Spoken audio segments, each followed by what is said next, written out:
Welcome, my dear students and friends. Welcome to a new session of English grammar series in My English Helpmate YouTube channel. I hope you are enjoying the grammar classes and practicing English grammar at home regularly.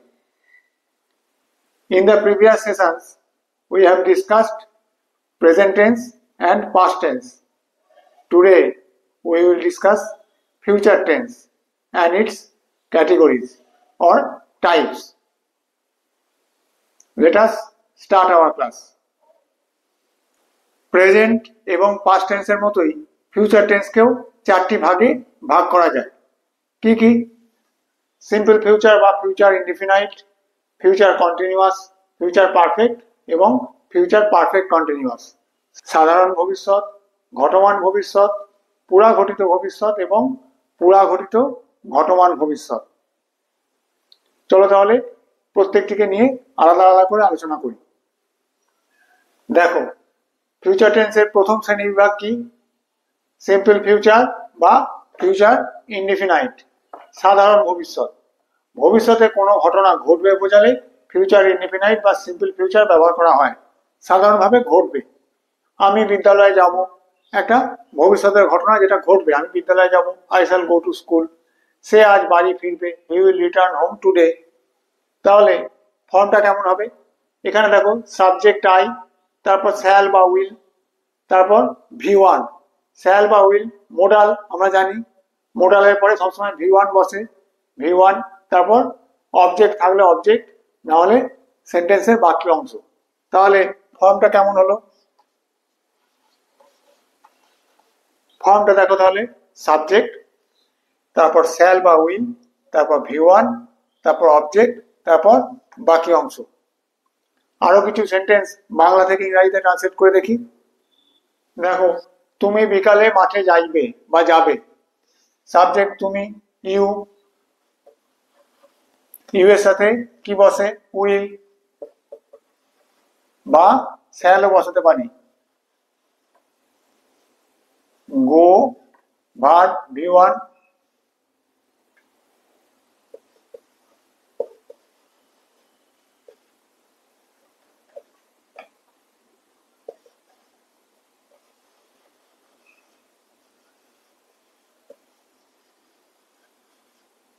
Go to the playground মানে খেলার মাঠে, বা মাঠে বলেছে আমি ফিল্ডও বলতে পারি, ফিল্ডও বলতে পারি, playground or field. In the কখন? আফটারনুন। ইউ উইল বা shall go to the playground or field in the afternoon. বোঝা গেল? সাবজেক্ট, তারপর শ্যাল বা উইল, তারপর V1, তারপর বাক্যের বাকি অংশ। পরেরটা দেখো, তারা আজ আমাদের বাড়িতে আসিবে বা আসবে। সাবজেক্ট তারা, দে, উইল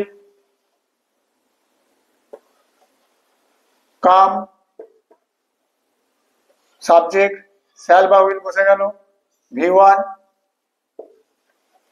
আওয়ার হাউস টুডে, বাক্যের বাকি অংশ। বোঝা গেল সাধারণ ভবিষ্যৎ বা ফিউচার ইনডিফিনাইট বা সিম্পল ফিউচার। দেখো, দৃঢ় ইচ্ছা বা প্রতিজ্ঞা বোঝাতে যেখানে শ্যাল বসার কথা সেখানে উইল বসে, এবং যেখানে উইল বসার কথা সেখানে শ্যাল বসে। আমি ফার্স্ট পার্সন, তার সঙ্গে সাধারণত কি হয়? শ্যাল। সে থার্ড পার্সন, তার সঙ্গে সাধারণত কি হয়? উইল। কিন্তু এখানে দেখো, প্রতিজ্ঞা বা দৃঢ় ইচ্ছা বোঝাচ্ছে আমি আজ বিদ্যালয়ে যাবই বা যাইবই। দৃঢ় ইচ্ছা বা প্রতিজ্ঞা বোঝাচ্ছে সে অবশ্যই কাজটি করবে, তা একটা প্রতিজ্ঞা বা ইচ্ছা বোঝাচ্ছে, দৃঢ় ইচ্ছা। তাহলে কি হবে এখানে? আই শ্যালের জায়গায় আমরা উইল বসাবো। I will go to school today. আমার দৃঢ় ইচ্ছা বোঝানোর জন্য শ্যালের জায়গায় এখানে উইল বসালাম। সে অবশ্যই কাজটি করবে।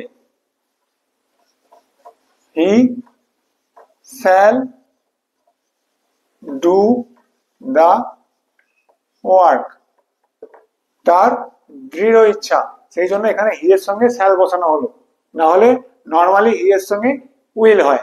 বোঝা গেল? লিখে নাও। দেখো, যখন নিকট ভবিষ্যতে কোনো কাজের পরিকল্পনা করা হয় তখন সিম্পল ফিউচারের পরিবর্তে প্রেজেন্ট কন্টিনিউয়াস বসে। শর্টলি ঘটবে ঘটনাটা, আজকালের মধ্যে ঘটনাটা ঘটতে চলেছে। আমরা সেই ক্ষেত্রে অনেক সময় কি বলি, আমরা যেমন দেখো, আমরা আজ রাতে দিল্লি যাব, এই যাবোর পরিবর্তে আমরা অনেক সময় নিজেরাও বলি কি যাচ্ছি। আজ রাতে আমরা দিল্লি যাচ্ছি, এই কথাটা আমরা ব্যবহার করি বাংলাতে। যাব না বলে আমরা অনেক সময় যাচ্ছিও বলি, আমরা আজকে রাতে দিল্লি যাচ্ছি। আগামীকাল আমার কাকা আসবেন বা আসছেনও বলা হয়।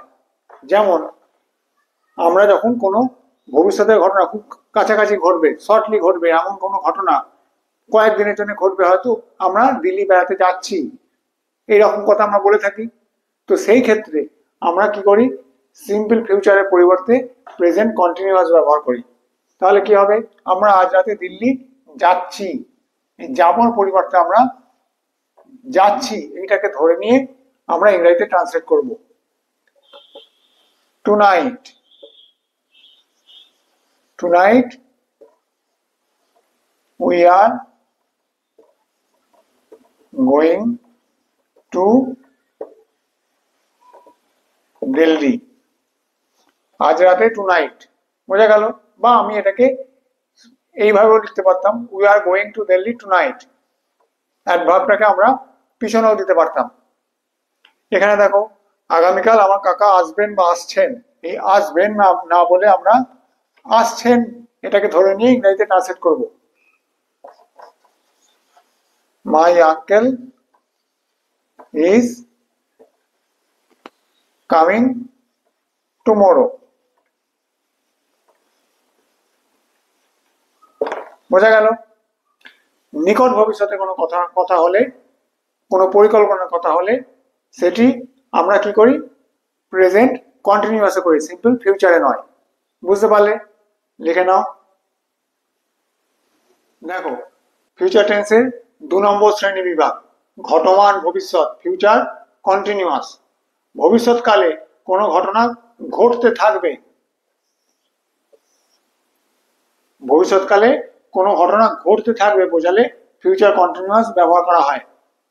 যেমন দেখো, আমার সঙ্গে কারুর দেখা হলো, সে সেই সময় কোনো কাজ করতে থাকবে, বা আমার সঙ্গে কারুর দেখা হলো, আমি সেই সময় যখন ভবিষ্যতে তার সঙ্গে আমার দেখা হবে সেই সময় আমি কোনো কাজ করতে থাকবো, সেই ধরনের কোনো কাজ বোঝালে ফিউচার কন্টিনিউয়াস ব্যবহার করা হয়।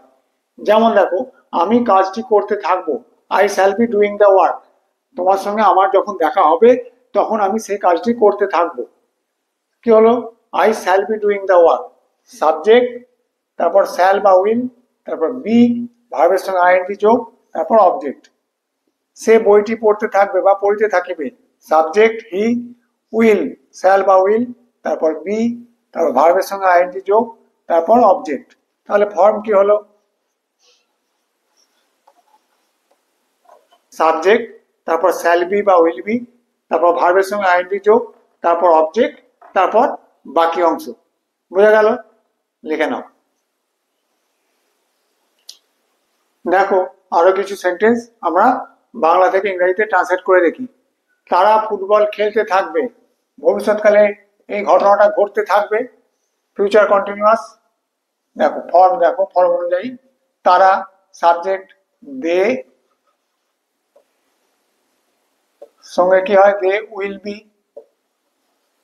V1 কি, ভার্ব, খেলা, প্লে, তার সঙ্গে আইএনজি যোগ, ভার্বের সঙ্গে আইএনজি যোগ, প্লেইং, অবজেক্ট ফুটবল।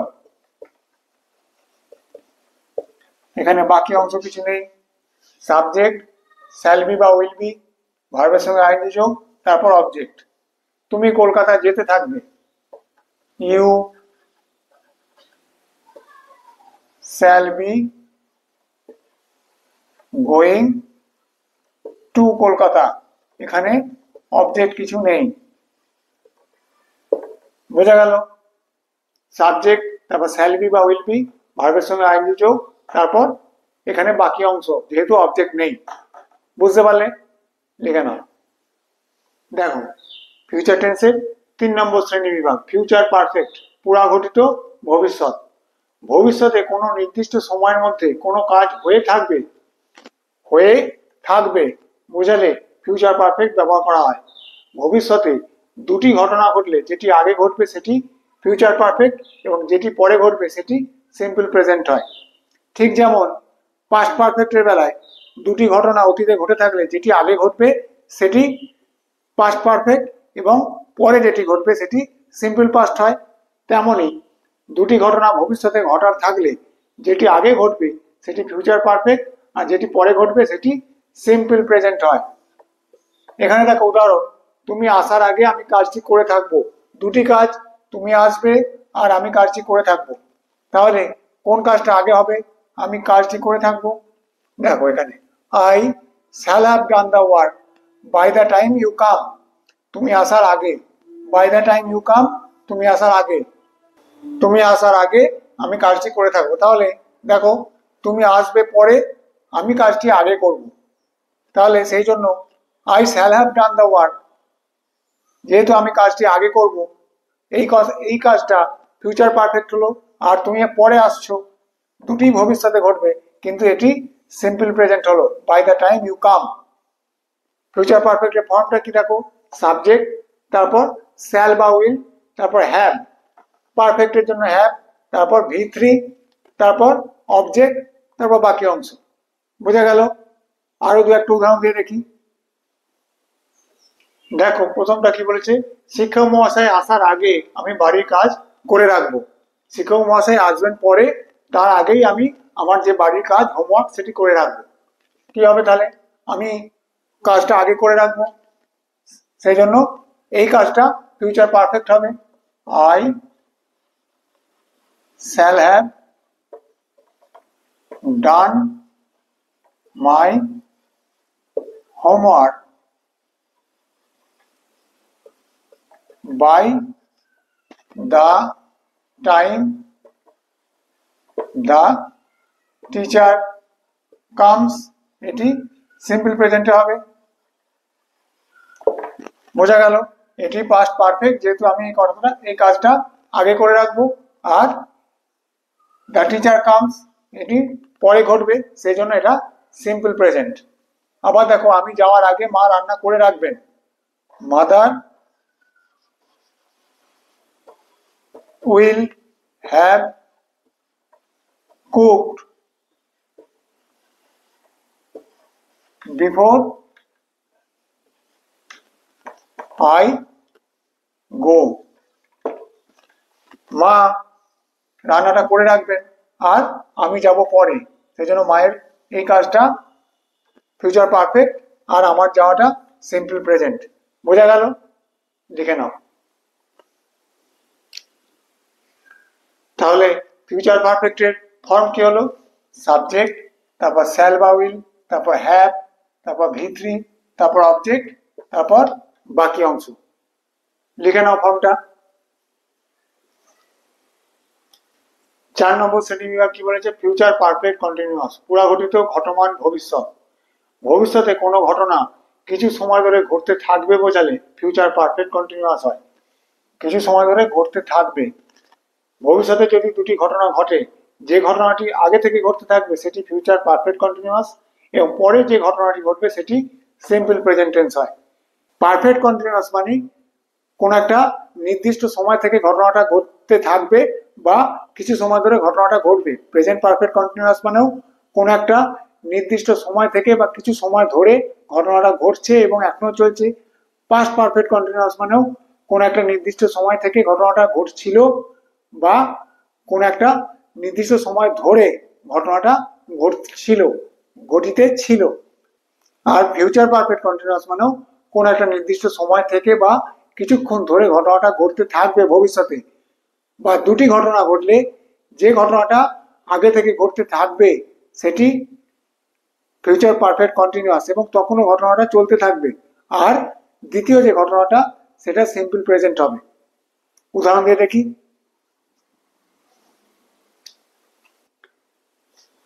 দেখো কি বলছে, সে সকাল থেকে ইংরাজি পড়তে থাকবে। একটা নির্দিষ্ট সময় সকাল, সে সকাল থেকে ইংরাজি পড়তে থাকবে। He subject, will, have been ভার্বের সঙ্গে আইএনজি যোগ, রিডিং ইংলিশ অবজেক্ট, সিন্স থেকে থাকলে সিন্স, আর ধরে থাকলে আমরা জানি ফর হয়, সিন্স মর্নিং। দ্বিতীয় সেন্টেন্সটা দেখো, বাবা আসার আগে আমি কাজটি করতে থাকবো। বাবা আসবেন পরে, আর আমি আগে থেকে কাজটি করতে থাকবো, সেই জন্য আমি কাজটি করতে থাকবো, এটি ফিউচার পারফেক্ট কন্টিনিউয়াস। আর বাবা আসবেন পরে, এটা simple present. I subject shall have been doing the work, আমি কাজটি করতে থাকবো আগে থেকে। বিফোর মাই ফাদার কাম, এটি সিম্পল প্রেজেন্ট।